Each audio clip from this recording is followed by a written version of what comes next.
భగవద్గీత 16వ శ్లోకం 2వ అధ్యాయం.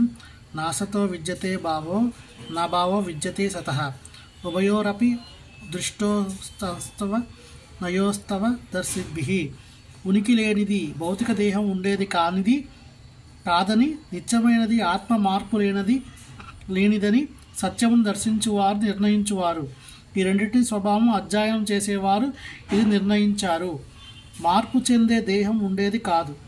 వివిధ కణాల చర్య ప్రతిచర్యల వలన దేహం ప్రతిక్షణము మారుతోందని ఆధునిక వైద్యశాస్త్రం అంగీకరించింది. ఈ విధంగా దేహంలో పెరుగుదల, ముసలితనము రావడం జరుగుతోంది. కానీ దేహంలో, మనస్సులో ఎన్ని మార్పులు జరిగినప్పటికీ ఆత్మ అదేవిధంగా శాశ్వతంగా నిలిచి ఉంటుంది. భౌతిక పదార్థానికి ఆత్మకు తేడా ఇదే. స్వభావరీత్యా దేహం సదా మార్పు చెందేది కాగా ఆత్మ నిత్యమైనది. అన్ని వర్గాల తత్వదర్శలచే అంటే నిరాకారవాదులు, సాకారవాదులు ఇరువురిచే ఈ అభిప్రాయం అంగీకరించబడింది. విష్ణువు అతని ధామాలు స్వయం ప్రకాశక ఆధ్యాత్మిక ఉనికిని కలిగినట్లు విష్ణు పురాణంలో చెప్పబడింది. సత్, అసత్ అనే పదాలు వరుసగా కేవలం ఆత్మను, భౌతిక పదార్థాన్ని సూచిస్తాయి. సత్యాన్ని దర్శించిన వారందరిది ఇదే అభిప్రాయం. అజ్ఞాన ప్రభావంచే మోహితులయ్యే జీవులకు భగవంతుని ఉపదేశం మూలం ఇదే.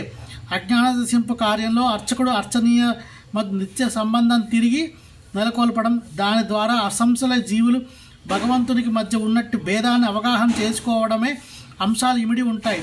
తనకు భగవంతునికి గల భేదం, అంశము, పూర్ణం మధ్య ఉండే సంబంధ రూపంలో అర్థం చేసుకుని తనను గురించి సంపూర్ణ అధ్యయనం ద్వారా మనిషి భగవంతుని స్వభావాన్ని అర్థం చేసుకోగలడు. వేదాంత సూత్రాలలోనూ శ్రీమద్ భాగవతంలోనూ భగవంతుడే సకల సృష్టిలకు మూలముగా అంగీకరించబడ్డాడు. అట్టి సృష్టి వర అపరాక్ ప్రకృతుల ద్వారా అనుభూతమవుతాయి.